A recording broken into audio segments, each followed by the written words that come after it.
Welcome back, everybody, to the podcast. Today, we're getting a chance to sit down with Gringo BJJ Black Belt, Kieran Kichuk, the Canadian submission hunter. Kieran is a definition of a submission hunter. Right now, he's competing under the banner of the Medal Chasers program out of Master Lloyd Irving. Before we get started, don't forget to subscribe to the podcast and hit that notification bell. We got many great things coming around the corner, and you don't want to miss out on anything coming down the pipeline. We are sponsored by Spirit Leaf Waterdown, located at 64 Hamilton Street North in Waterdown, Ontario. If you're looking for Canada's top cannabis brand, look no further. Alex and his crew will be able to help you out with all your THC and CBD needs. Curbside pickup is available, and in-store options will be opening soon. Don't forget to get the discount by following them and us on Instagram, and you'll get instant savings. We're also in partnership with Project XGuard, working together with BJJ academies across the GTA and getting underprivileged kids started in jiu-jitsu programs. If you know anybody who would benefit from these programs, make sure that you connect with us on the podcast, or you can connect with Project XGuard directly. Thanks, everybody, and enjoy the show.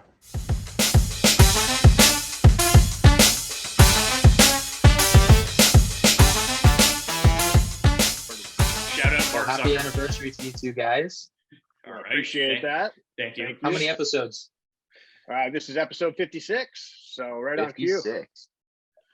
All right.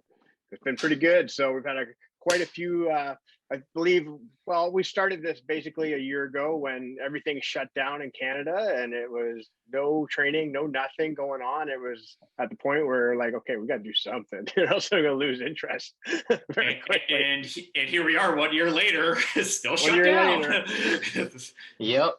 It's good that you guys found some way to use your free time from the lockdowns. Yes, that is definitely true. But we definitely want to talk about your experiences. But before we get started, everybody, welcome back to the Choking Hazards podcast. We are celebrating our first year anniversary show. We have a special guest with us today. Please, sir, introduce yourself. Tell us all about you. Well, I'm Kieran Kichuk, grappler from Markham, Ontario, just north of Toronto. Thanks for having me on. Yeah, I'm a jiu-jitsu black belt under Fernando Zulik. I'm training at Team Lloyd Irvin and competing on the international circuit. Which is awesome because like you just had some amazing success at Pan Am's, I believe it was just recently passed. You're on the circuit, man. Like you are all the way you're down south right now training, correct? I'm actually home right now. I'm doing my quarantine right now. I'm in Markham. Oh, that's awesome. That's great. Great to hear that. Yeah, I mean, it could be better. I'm stuck inside for a little while. Kind of annoying, but it's coming off a pretty big high. I had a pretty good run for my first 3-4 months at black belt. Very nice. What day of your quarantine period are you in right now? I think around day 5. I got back on Wednesday night. And like, take us through that process. So like you competed at Nogi Pans. I know you spent a lot of time in the US, which we'll get to. So like, give us your experience in the US, like what's been going on, like, in the pandemic down there. You've been doing some training down there, and you're also competing. So like, give us your experience down there and coming back for everybody listening. Yeah, well, first thing is down there, life is completely different than up here. People's attitudes about it are different. The way the media reports about it is a little bit different. People don't seem to care as much. Now, I was in Maryland, like the DMV area around the District of Columbia. There, things are pretty tight, but we're still able to get some work in with the pro team. But when you go down south, like I was in Florida, Louisiana, Texas, and it's like nothing happened there. Like Uber drivers are picking you up without masks on. There'll be postings on businesses saying no mask, no service, and you'll walk in and whoever's working there won't even be wearing a mask. It's kind of hard to enforce that rule if you're not even going to do it yourself, right? Exactly. And you know what? I left it on, so people would feel comfortable. Whatever. I've had COVID. I got over it. It's not a super big deal to me, because the settings I'm in, I'm not really around anybody who's vulnerable. I was living in fighter houses, living on mats. I was just kind of around jiu-jitsu all the time and people who are willing to take the risk. Mm-hmm. If you don't mind me asking, so you mentioned you had COVID. Just for people listening to this, like, what was your experience with that, like symptoms? Like, take us through like that as well. So there's a little preface. I never tested positive, but there's a little bit of a story here. So I was in Miami staying with a good friend of mine, Andre Porfirio, and he lives with his girlfriend and a kid that they take care of. And I was cooking dinner one night, and then we started eating, and Andre was like, "Hey man, I can't taste this." So I was like, "Okay, here we go. I'm getting this out of the way at the beginning of my trip." And then he loses his sense of taste. His girlfriend, the kid that they take care of, all lose their sense of taste, start coughing. And then, and like earlier that night, we were like sharing a bag of Doritos, fingers going in the mouth, and just not being too careful. Doing everything you probably shouldn't do. You're exactly. But I ended up just getting a runny nose and a little bit of a cough for like a day, 2 days, and I didn't end up getting tested until about 5-6 days after my symptoms went away and the test came back negative. And I don't want to get into specifics about my second exposure, but I was training at a different spot, and the night that I arrived, everyone in that room ended up with COVID over the next day or two, like testing positive. 3 people in the room did not get COVID. Me and 2 other people who tested positive about a month prior. So I was at the center of two massive exposures. One time I got kind of sick, and the other time I was like one of the only people who didn't get sick. And I was training with these guys, I was hugging them, whatever. So I'm pretty sure I had it, and when I did have it, it was not so bad. I know that's not everyone's experience, but my experience was, I honestly hardly noticed. Well, I think that's awesome, especially if you ended up, even if you did catch it, you got that very minimal strain and you were able to build some antibodies from that alone. And then you were kind of building off that, which is good. So that's a positive. Yeah, hopefully that happened, because I do know some people who are like fit and in their athletic prime who did get hit hard, not hospitalized or anything, but they're in bed for a little while. It's funny because I think I've talked to a whole bunch of different people who either had COVID at some point, and like everybody's experience is different. Some people are just kind of like you, where they were sick for a day or two, they shook it off and they were fine. Like some people are younger, some people that I know that are older as well, that you would think would be more vulnerable. They had it for a couple of days and they're fine. And then I've had people that are like, they're younger, they're in their 20s, and they're in their bed for like 2 weeks and they're just completely wrecked. Fever, chills, the whole, like all the symptoms that you read about, like we've probably heard about 1,000 times already. So, I don't know. It's weird how it hits everybody a little bit differently. Yeah. And I can't pretend to be smart enough to understand how it works. It's a complicated thing. Oh, you're not a black belt in epidemiology there? No, I only had time to get 1 black belt in my life so far. That's good. No, you're sticking to it. But one of the biggest accolades that you've been getting right now, especially for your most recent article, is that you are finishing fights. You are finishing matches every chance you get. So, and it's awesome to see, especially a black belt, as fresh as you are coming into a black belt competition, and you are going after those people and you're getting the subs every time. Yeah, it's like it's something I make a point of. I find that especially gi jiu-jitsu has suffered a lot in recent years, and you'll even notice with matches that I have now, like at black belt, when matches start, the first thing people do is backpedal to the boundary, and anytime I get an attack off, they just roll out of bounds, and then it's really up to the ref who wins the match what kind of calls they want to make, because when you don't have 3 refs sitting in, the ref's call is absolute. You can't argue, you can't say anything about it.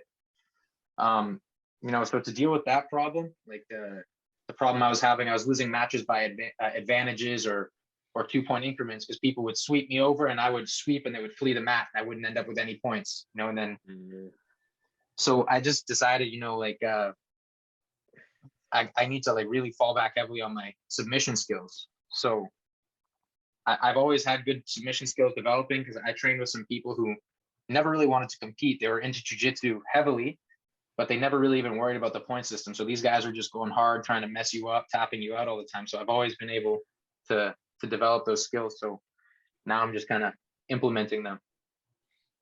Favorite question Aaron likes to ask. So at black belt competing, like, so what's your mindset now? Because you're mentioning it before, where a lot of people are playing the boundaries, or they're playing like the game. Basically, they're playing the rules. They're trying to take advantage of the rules as much as possible. I think everybody who's competed in jiu-jitsu at some point, who knows and understands the rules, has probably tried to take advantage of them to a certain degree. But like, what's your mindset now that you're a black belt? Is it just, go for the kill? I'm not leaving it in the judge's hands, so to speak, to steal a phrase from MMA.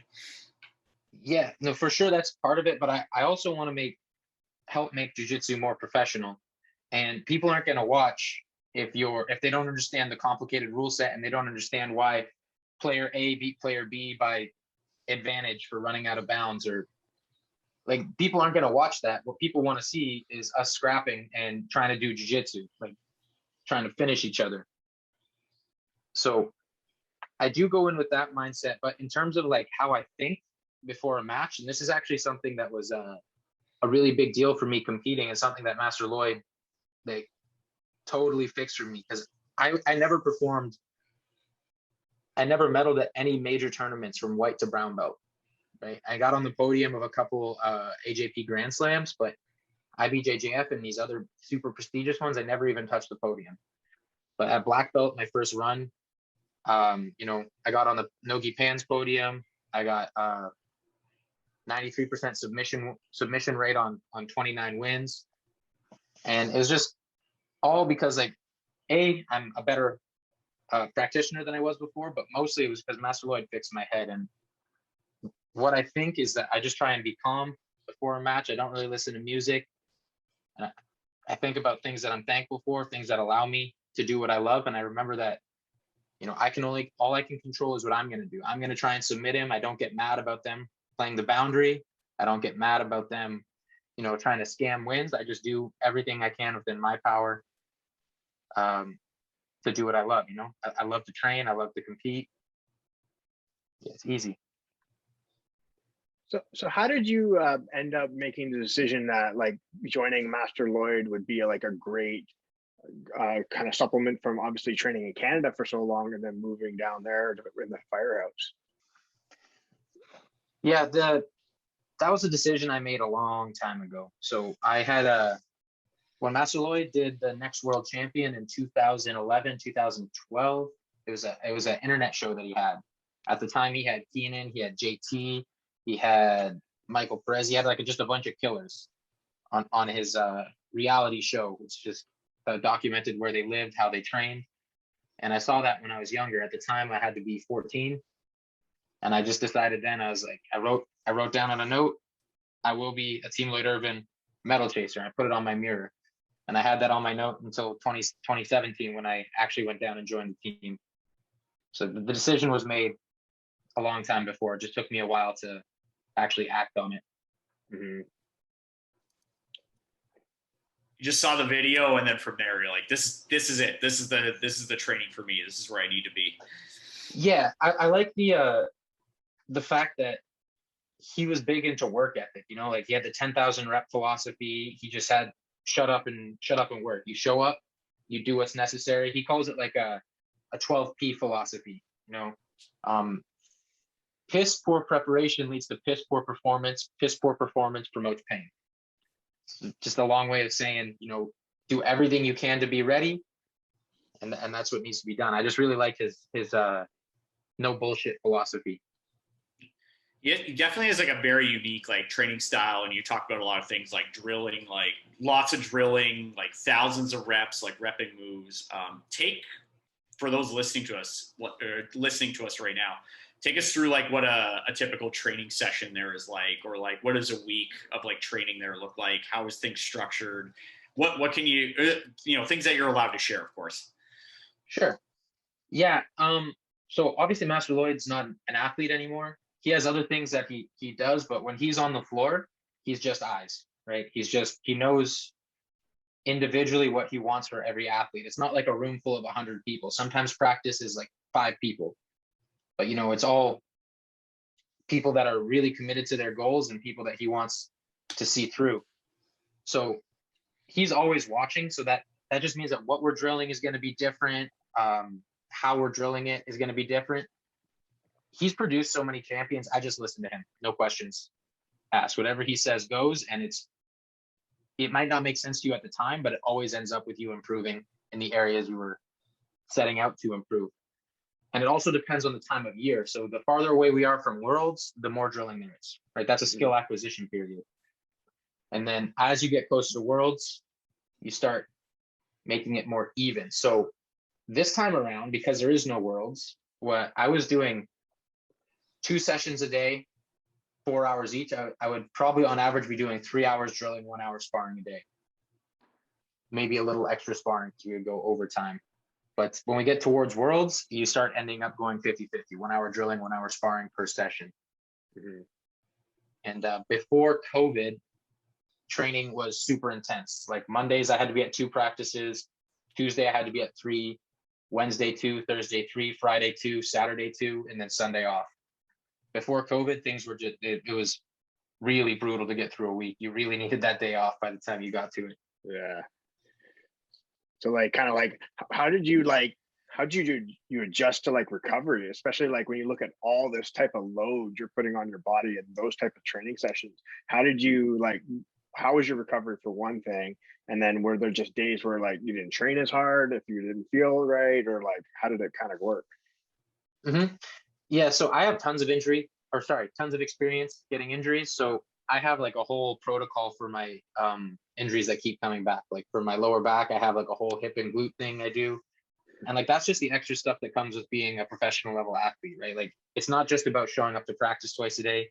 It's about showing up early and warming up properly so you don't get injured. It's about going in and knowing what needs to be done. So I had those routines. Ice is my best friend. Ibuprofen's my best friend. As well, Master Lloyd and Master Donnie, the 2 head coaches at Team Lloyd Irvin, Master Lloyd being the head and Master Donnie handling the kids program and anyone else who trains with him. They're intense, but they're not dumb. If you tell them that you're injured and you need to just watch, you're watching. Or if you tell them you're too injured to spar, you're drilling the whole time. Right? You're never doing nothing, but you don't always have to spar, and they're going to listen to you. And as long as you're not one of those guys that's just known to try and get out of practice, they'll take your word for it on injuries. Chances are, if you're one of those people trying to get out of practice, you're probably not going to be a medal chaser very long. No, you're not going to last long. That's for sure. No. And there's tons of people who, over the years, come through for a single season. Like you see it, different people, not too many, but you see a couple different people every year who don't return. So how does the medal chasing program kind of work? Like take us through it. If people don't know, is it like an invite process, or is it kind of like they accept you and then you keep going, or like, how does that kind of work? So the cool thing is they have like a tiered program. So they actually have people they've brought up from white belt to black belt world champion, like first day of jiu-jitsu to black belt world champion, and Jamil Taylor. Yeah. Some people know him as Shane Hill Taylor. Yeah. He came up through their tiered program. It's like, if you show interest, it's, A team, B team, C team, whatever. For me, I got in a little bit differently. I was a competitor from Canada, and my instructor at the time had a business relationship with Master Lloyd. And he basically just vouched for me. He said, this guy works hard. This guy actually wants it. And then Master Lloyd, took a chance on me. He let me come out, and he just saw, I was showing up to every practice. He knew I meant business. That was the real deal. So we kind of just built our relationship from there. Awesome. So do you kind of remember, like, because you were saying is like Master Lloyd, he knows what he's talking about. You might not know what's going on right at the moment, but eventually it kind of makes sense. Was there a time where, like, not necessarily questioning him, just didn't understand what he was trying to get for you at that time, and then all of a sudden that light bulb kind of clicked? It's more like there can be some frustration when you think you're doing something right, or you think you're giving it your best effort, but Master Lloyd sees the best you that you might not be able to see, and he obviously sees technique that you might not be able to see. So for instance, this year we spent like hours doing something, or your partner would just throw your legs to the side and you would switch your hips over and re-guard right away. And, you know, for like the first couple hours I was doing it and no rep was good enough. And I was like, I'm pretty sure I'm doing this right. But, you know, if the hip switch was slightly off, there was a delay. And then eventually when I learned what it should feel like, I was like, okay, yeah, I definitely could have been doing it better. Or like when I first got there, I would give what I legitimately thought would be my full effort. And he would talk to me and he'd be like, hey, I see you giving up out there. And that was really frustrating because I didn't think I was giving up, but now I know, you know, there was more that I could have given, right? And I just didn't hold myself accountable. Master Lloyd will hold you accountable in places that you might not necessarily hold yourself. Yeah, I think that's pretty amazing as like great leaders are able to figure out, especially see the future you way before you can find it. And I think he's a perfect example of that type of individual. That's a really good way to put it. Changing gears a little bit, we were talking about briefly earlier about you know, jiu-jitsu, like it's becoming more professional over time. And then you've been training jiu-jitsu a while as well, and you've kind of seen the progression of like, you know, jiu-jitsu becoming getting more and more professional and more organized over time. So like in your view, like coming up now that you're a black belt, what are some things that you want to see? Or what do you think are some things that are stopping Brazilian jiu-jitsu just for getting to the next level and getting to, you know, like the top like tier professional sport that it can be?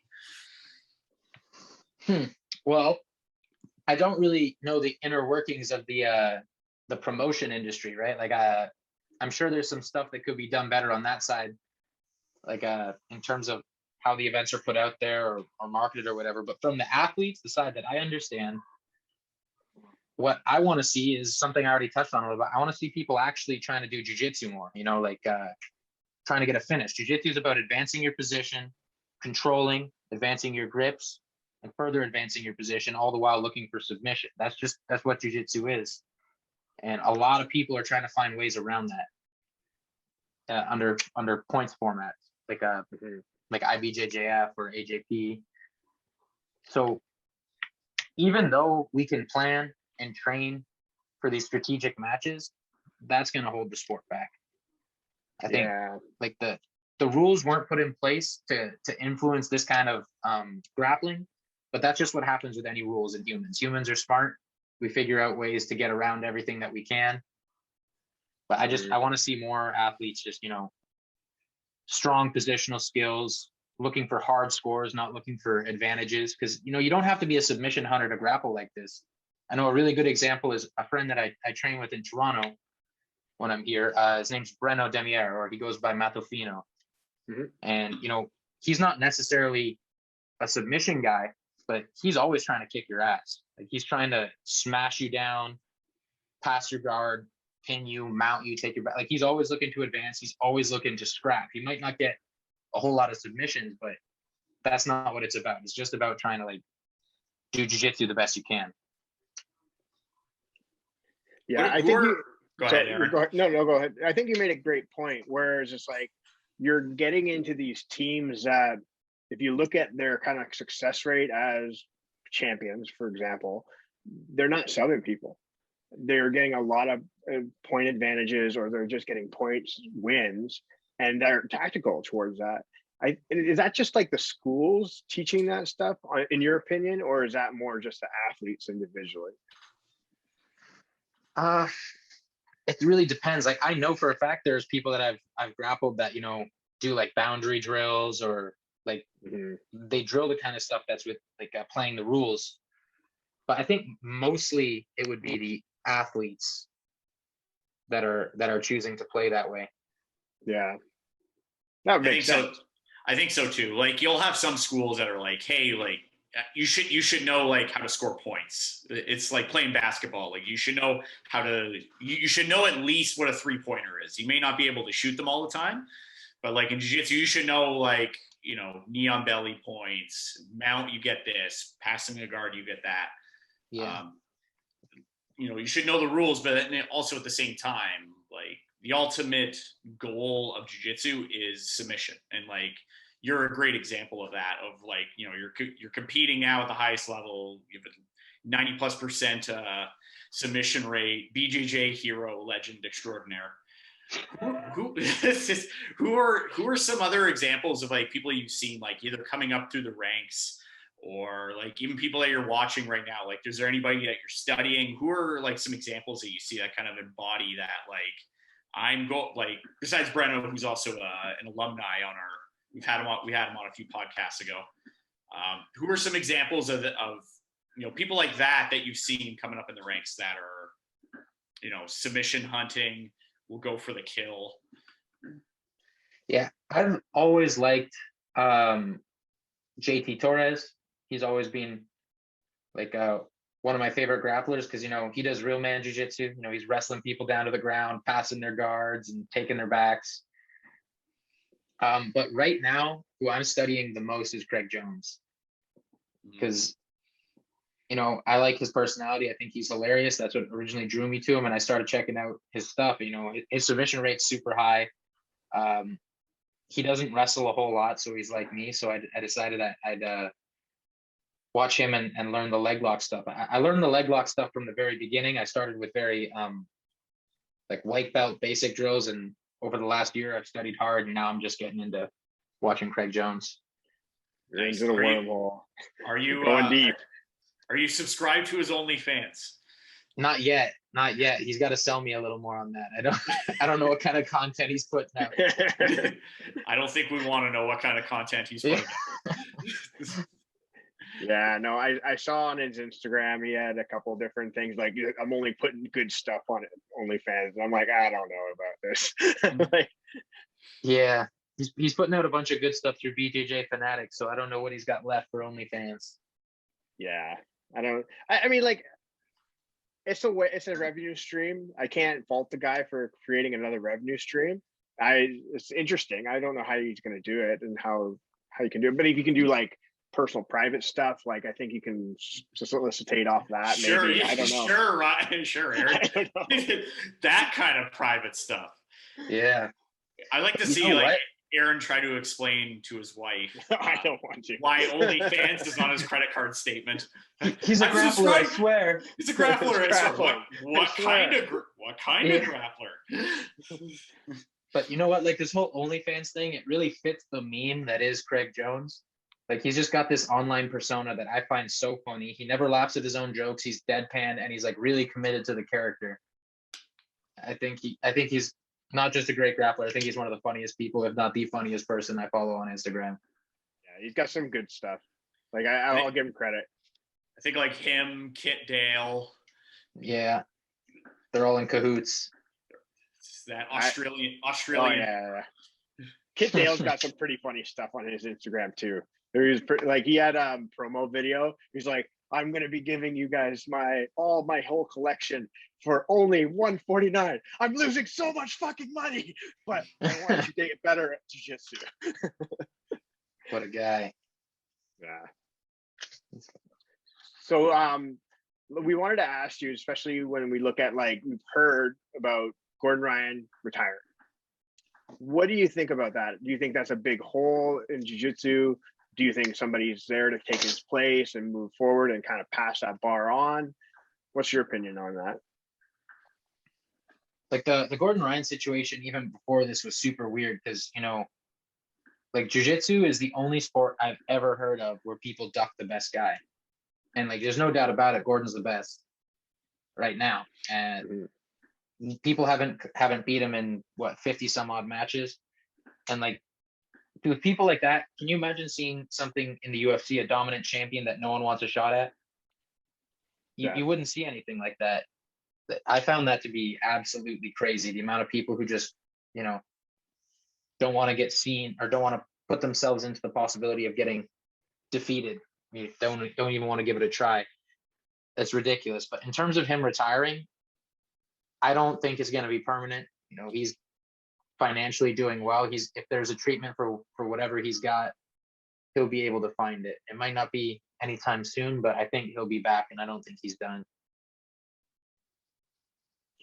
Who do you think kind of takes up the mantle while he's gone to kind of push that envelope as far as like what you talked about, real jiu-jitsu being finding the submission and fighting for the submission? Yeah, that's going to be, I think Craig's going to put the jiu-jitsu world on his back. You know, there's a lot of other players that do well consistently on the nogi scene, on the pro scene. Like, I won't name drop, but like they're getting juiced up and hand fighting for 10 minutes and running you out of bounds for the last 10 minutes and getting decision wins that way. So I hope Craig doesn't let that happen and let them be at the forefront. But right now, in terms of guys who are just submitting everybody, I think the only one left doing it at that level is Craig. I definitely agree with that. Like, Craig's looking for the finish, you know, just like you are. It's you either see him, he's getting finished, or he's the one doing the finishing. Yeah, one or the other. I don't think I remember the last, you know, decision win that I think he's had. I think it's mostly been it's kill or be killed, and I think that's the way like jiu-jitsu needs to be going in the future, especially with a lot of like, you know, bigger like super fight shows and things like that, which are hopefully coming back to Ontario sometime in the next, like, you know, 10 to 20 years. 2024, that's my estimate. Yeah, it's fair. 3 years away.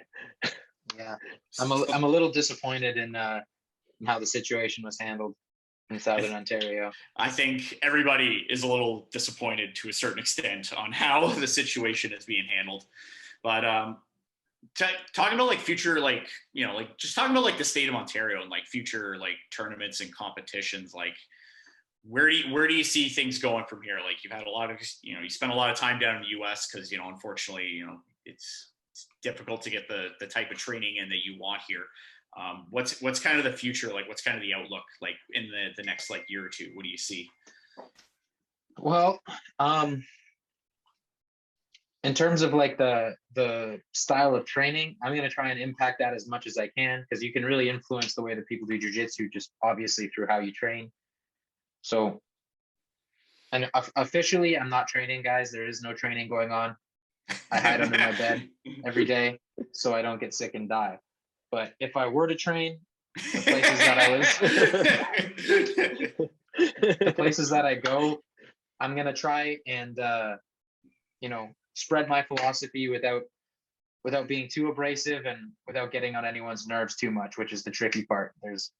There can be a lot of ego in the training room. People don't want to hear that they could be doing it better, but I'm going to do my best to get everybody, you know, training appropriately, doing longer rounds, doing specific drills, and actually getting your ass out and doing dead drills, because dead drills are boring. But if you want to be a professional, you need to be dead drilling a lot. And as for like tournament promotion, I'm not even completely sure how that works. I know there's not a whole lot of players in Ontario, even before COVID, who are hosting things. You know, the guy who gave me my black belt, my instructor up here, Fernando Zulik, he hosts some of the bigger ones. There's a couple different organizations. I know that Fernando's going to try and come back as soon as he possibly can. Like, he's on the forefront. He's never missing a day. If he can be open, he's open. You know, he's really on top of it, trying to keep his shit together through this mess. And for the record, if you are training, make sure you hashtag Throwback Thursday, because that's kind of that's the low key code. What do you mean? This pick was taken 2 years ago. Like, this was in 2019. Yeah. I wasn't training. It's like Throwback Thursday. It's like, dude, it's Friday. Like, why are you posting this? That's why I laugh. It's like Monday, it's Throwback Thursday. I'm like, what the fuck? Yeah, don't incriminate yourselves. Don't incriminate yourselves. I mean, nope. I know the situation's messed up, but at the same time, like, if you're gonna live stream on Instagram Live, you pahadaing like 15 rounds, it's like, come on, don't make it so obvious. I'm just saying. Yeah. Now you'll get a knock on the door for sure. And it's crazy. Like, even things that I've seen that, you know, seem discreet, not so discreet. There's always someone, you know, waiting to drop a dime on you, which disappoints me even more than the government's handling of it. Is people are complicit. You know, they're facilitating this, and they got like hero complexes, you know, for reporting on their neighbors, for trying to make a living, opening their business. It's actually really, really sad, in my opinion. So when you say drop a dime for the street talk on here, what does that mean? Oh, calling the relevant authorities when they see a business running, have them shut down. Hey, he's why is he allowed open? I want to be open. Shut him down. Yeah. Go ahead. The crazy thing is, like, and you never know, like, they might be open, they might be essential, and still feel like, other places shouldn't be open because they're buying into the narrative a little bit too much. There's one issue I had, so I have one of my clients I was catching up with recently that I was doing personal training with. She went for a walk outside with like one of her friends. So they're just like walking around the neighborhood, and her neighbor lost their mind that like, you are spreading COVID, you're going to kill somebody. Like guys, you're outside. Like, I understand, like, if you're going to open tongue kiss and you're going to go inside and then you're going to, open tongue kiss like a bunch of other people, then maybe not the best idea. Or like, if you're going to throw an orgy right now, probably not the best idea. You get open space. Open space. Backyard orgies only. Backyard orgies. We'll get backyard orgies trending on Twitter. But the point of it is like, do what you need to do. Like, I'm not here to judge anybody. I'm not here to go like, hey, you can't do this, you can't do that. But like, be smart about it. Like, be safe about it. Like, if you're clearly experiencing symptoms of something, don't go train. Mm-hmm. I think it's a given. If you want to go for a walk with somebody outside, I think that's perfectly safe. Do what you need to do, because like, you don't know somebody's mental state right now. You don't know somebody's physical state right now. So, just a general message for anybody who's listening to this right now. Don't snitch on your neighbor for going for a walk with their friend. Yeah. Also, don't be an idiot. I can't really judge people. I've like I said, I consider myself responsible for my own health. I'm not around any vulnerable populations. So I've been in some pretty, what would be considered unsafe scenarios in terms of closed rooms with lots of people. But I stay away. I stay away from the vulnerable population, and I try to encourage everybody to make their own choices about their personal health. And, obviously we're going to have our lowest common denominators who are showing up sick to work anyways and doing kind of dickhead stuff. But, you have that lowest common denominator with everything. That's the reason we have speed limits. It's the reason we need to wear seatbelts. Mm-hmm. Some people act like jackasses. Yeah, there's jackasses everywhere. That's for sure. And I've been doing a podcast with one the last year named Eric. No. Mm-hmm. So going into some future plans, like what are some things you want to accomplish at Black Belt? Like, obviously I think you want to be a Black Belt world champion, but what are some, that's a given, I think, but what are some things beyond that? Like, what are you looking to do to like kind of leave your mark on the sport? Like, I want a Black Belt world title in the gi. I want an ADCC title. And I want to compete as long as I can. Like, I want to compete till I'm 35, 40 seriously. And I have a business I want to run. Like, I'm obsessed with jiu-jitsu, more so than a lot of people that say they are. I just need to be doing it all the time. Right now, I make all my income, like over the past year and a bit, I've made all my income from teaching jiu-jitsu or competing. I eventually want to get to a point where I don't have to, be a slave to the classes I need to teach. I'd rather have, fewer privates, and more money being made from actually competing. Mm-hmm. So on top of the titles, I want to try and get into the pro side of the sport. Have you given thought to far as like when you talk about, your own philosophy and obviously you're like chasing submissions and all that kind of stuff, whether it being a seminar tour or DVD release down the road, anything like that?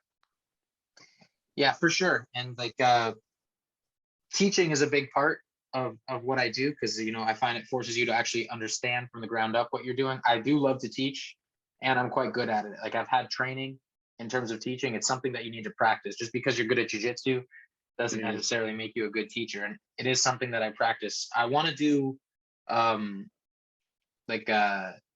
video stuff. I feel like at this point, I'd probably want to do it independently, through my social media that I want to grow. And then I love to teach. If I could do seminars, people would have me out. Absolutely. I'll be doing that as soon as the opportunities come in.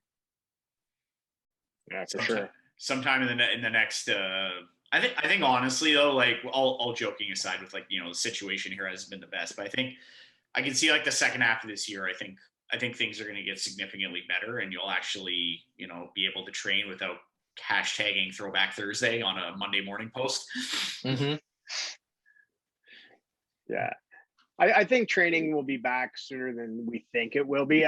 There'll be caution, obviously, around. I think every school will have that, and I think they should, especially like maybe in the beginning of like, maybe holding back on like cross training, for example. I'll just use that, but maybe it's down the road. I think it'll be able to kind of open the doors a little bit more, and people will be able to move more freely. Yeah, that's for sure how it's going to be. Hopefully, they don't like pull us back into another lockdown, but that's how it's been so far. Like they keep giving us a little bit back and then snatching it. Well, I think the most recent like replan, I guess new plan, whatever, fourth plan, the plan of the pre-plan of the plan that didn't work. Like we don't know, but I think this is I don't know. Like I don't work for the government. I am not a health official. I have no idea what works, what doesn't. So I'm not going to say I know what's best. I'm hoping this one works the best. I don't know.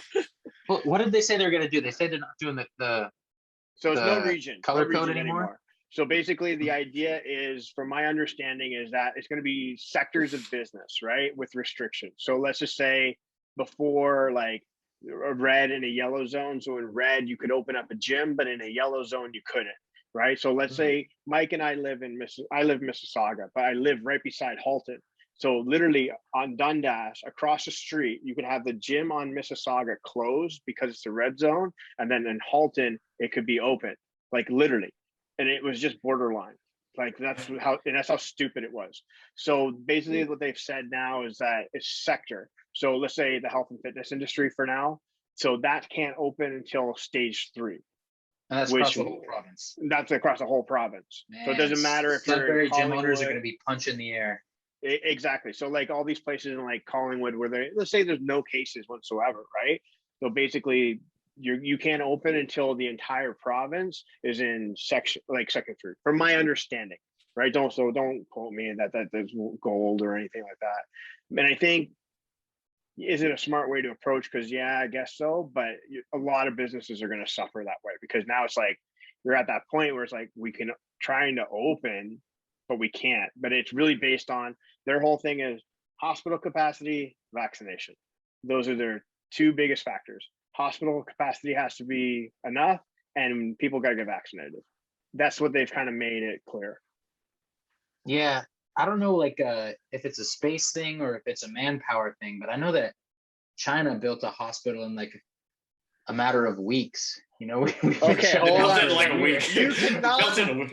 Hold on. You cannot compare Chinese engineering, non-union based working to Canadian labor unionized labor at all. Like you can't even get a permit. The electrical guys definitely didn't make minimum wage. That's for sure. But they got it done. They got it done. They got it done, or they're gonna get shot. That's their that's the plan. Finish this hospital or get shot. Yeah.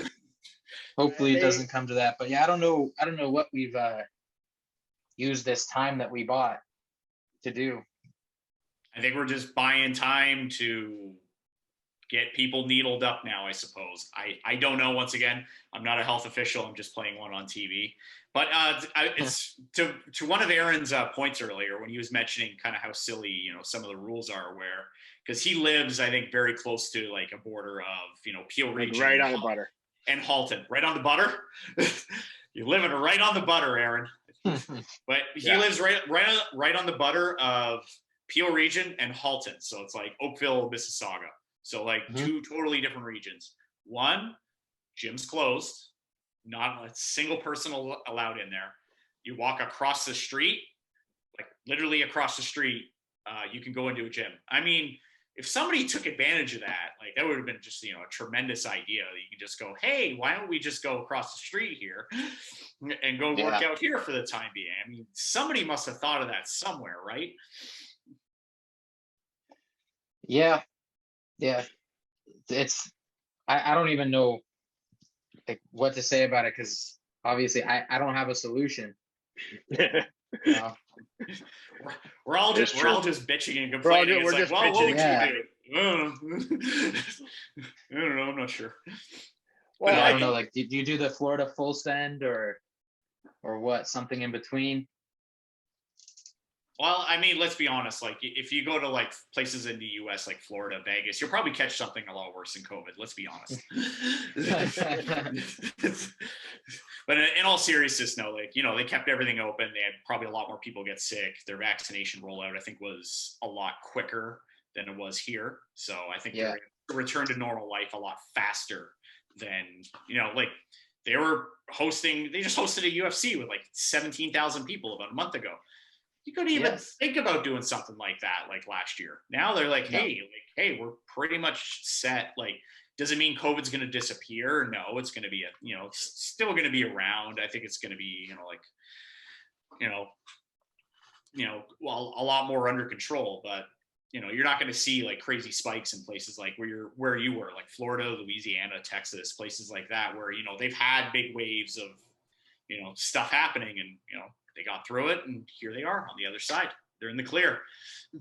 Yeah, it's good to be them now, but it's hard to argue that. Like, I agree. Like, I'm glad they did what they did personally for my life, but you know, they did have a lot more people die per 100,000 than we did, and it's super unfortunate. But at this point, you know, it is what it is.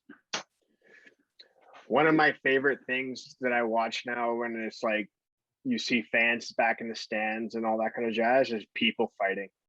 And people have just been bent up so much rage lately of everything, and now they're beside people that they because they've been arguing on Twitter for like who knows how long, right, in their basements, and now they're in front of people, and now they say something and they get punched in the face. It's time. It's time. It's time. Oh man.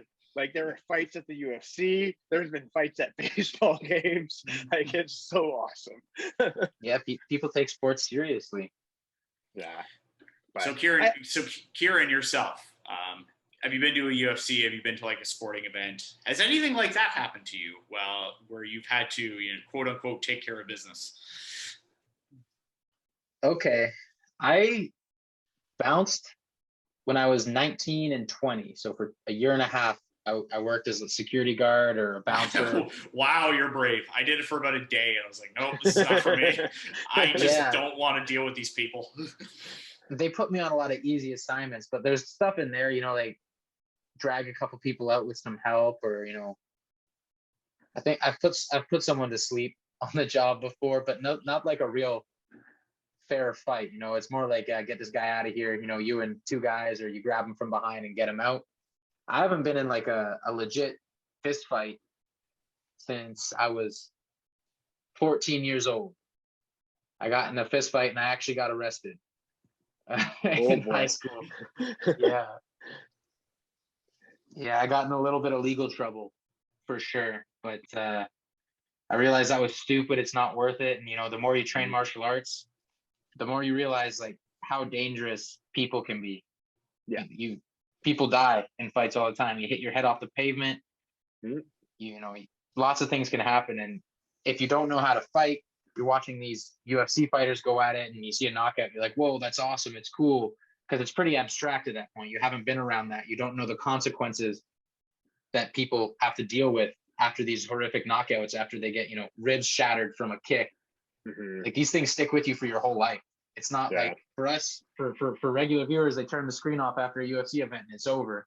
But like Chris Weidman's leg is still shattered in 100 pieces the next day. You know, you don't get to see that. Or there's some brutal knockouts. I have some friends who fight at a high level, and you see what they have to deal with afterwards. It's very serious. So after that, I was like, it's not worth it. I just avoid fights at all costs. Did you ever have you ever have a notion to do MMA at all, or is that kind of like, no, I'm going to stick with jiu-jitsu? My goals are pretty extraordinary in jiu-jitsu, so they're going to take extraordinary effort, and I'm going to stay in the sport until I accomplish those. But before I retire from athletics, I need to know that my jiu-jitsu is sound. So I will be doing a fight before I retire.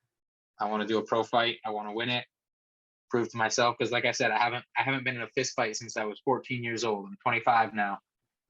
So I need to know that my jiu-jitsu will hold up against someone who knows how to fight. So eventually, yeah, I'm gonna do one. If I like it, maybe I'll stick in it for a little bit longer. But right now, just jiu-jitsu. Yeah, that's kind of less punches in the face, and you know what? Like even going back to high school and all that, like it's not worth it. You know, you could be the world's best jiu-jitsu practitioner, but jiu-jitsu doesn't beat a gun, for example. No, it doesn't beat curb stomps from his buddies. It doesn't. There's a whole lot of stuff that trumps jiu-jitsu.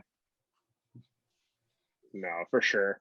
No, I'm looking forward to seeing what you're going to accomplish in the near future, especially with your jiu-jitsu. I'm looking I like a lot of people as well. You were talking about pure jiu-jitsu submissions. That's what I want to see, and I think you're going to be the guy to do it, especially on the Canadian stage. So I'm excited to see that.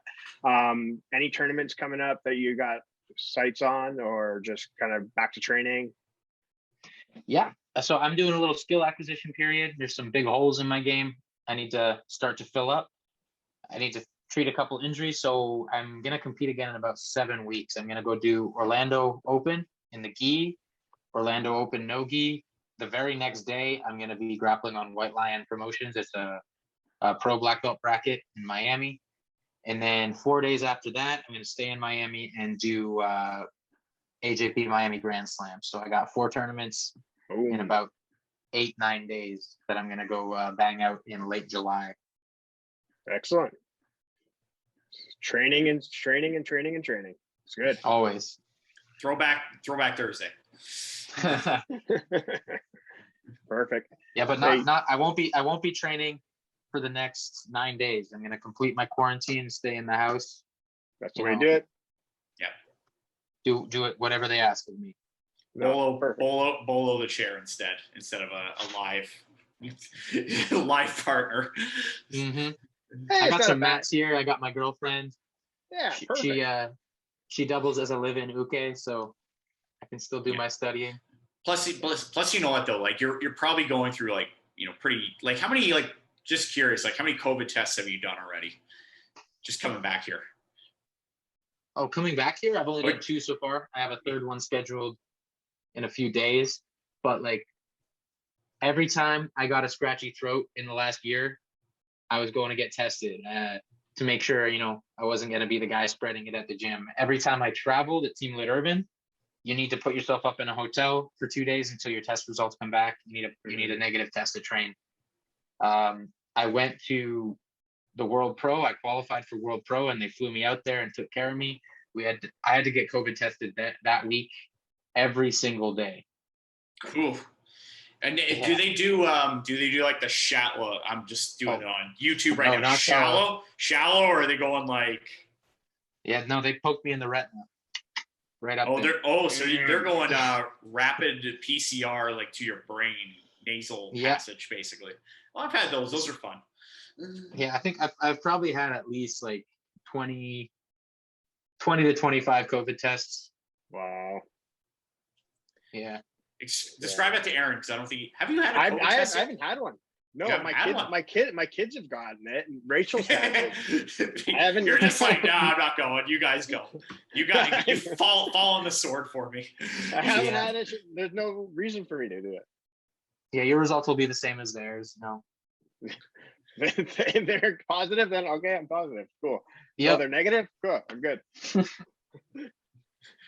Yeah, it's not as bad as people make it out to be. I find it's uncomfortable, especially like if you get that nurse that's doing it to spec. They're supposed to do like a 10-second swab up each nostril. You know, a lot of times they'll just kind of like swab, but you'll get that one that one nurse who's doing it by the book, and they're just mixing your brain around for 10 seconds. Like, Well, there's the two ones. There's a shallow one where they just like swab the inside. Those aren't that bad. They just feel like you're gonna sneeze. And then there's like the deep one that you basically tilt your head back and they go like whoop, like a spear all the way in. Mm-hmm. Those are fun. Yeah, those are the worst. I'll take that over getting an intramuscular injection. I hate needles, but COVID test sucks, but it's not that bad. So one thing's for sure, in all your success going forward into the future, you will definitely not be on the gas. No. And take it. Not a fan of needles. I'm not either. Another thing that'll make jiu-jitsu better. We got to get everybody off the gear. There's a couple athletes out there who are doing it. A couple? No. Are you kidding me? There's probably, no. I think there's honestly more doing it than not doing it. I think. Well, I meant there's a couple athletes doing well without it. A couple doing well without it, absolutely. And yeah. You're definitely one of them as well. And that's something you want to see as well, because what legitimate professional sport, this is probably going to piss off a lot of people. What legitimate professional sport allows you to just sauce up to like the nth degree and do like whatever you want and compete wherever you want? So like, does basketball allow that? No. Does hockey allow that? No. Does baseball allow that? It kind of sort of used to. Football used to, not anymore. Not anymore. Baseball kind of did for a while, and then UFC they did TRT, and then a year later, those were borderline. That was borderline. Like that era, I'm like, oh, like watching like Vitor Belfort like kick Michael Bisping's head into like the 12th row. Hey, TRT Vitor Belfort was awesome. He was amazing. Yes, he was. It was highly illegal, but awesome. Highly illegal. Yeah. But he was more jacked than weapon. he was when he was 20. Yeah, that's insane. But back to my original point, though, it's like, what legitimate professional sport allows you to just sauce yourself out of your tree and just go compete? Yeah, it's definitely not good for the sport. And, I know there's teams out there who are getting kids on it. Kids, I mean, like 14, 15, like up to 17 is like, that's good. No, you're gonna die young. Your body's not going to develop properly. Yeah. It's not a good thing. You're screwing up your endocrine system probably for life, especially at that age. Yeah, that's not good. So in closing, are there any sponsors you want to reach out to, things you want to thank before we close her off today, you think?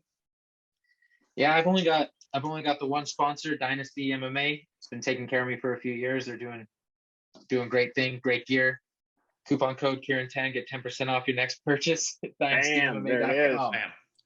And if anybody, has a product they want to get out there, you can find me on Instagram. I'm at Lock and Strangle. And I'm open. Supplements, water, whatever. Hit me with what you got. Awesome. Hey, Kieran, it's been a pleasure having you on the podcast. I really do appreciate you coming on this evening. We are looking forward to seeing all the new successes that you have in the future, especially with those 4 tournaments that are coming up. We wish you nothing but the best to get that training in for the next 7 weeks. We definitely want to have you back. What do you mean he's not going to be doing any training? No, training at home and doing nothing, right? So like he's going to be training and studying. So I totally get it. Exactly, Aaron. Exactly. That's exactly what he's going to be doing. That's what I'm implying. Absolutely. I would never imply he's doing anything else. But all the best of luck to you. We definitely want to have you back on the podcast to talk about your new championships down the road, build off that, and see how we can keep growing jiu-jitsu, especially in Canada.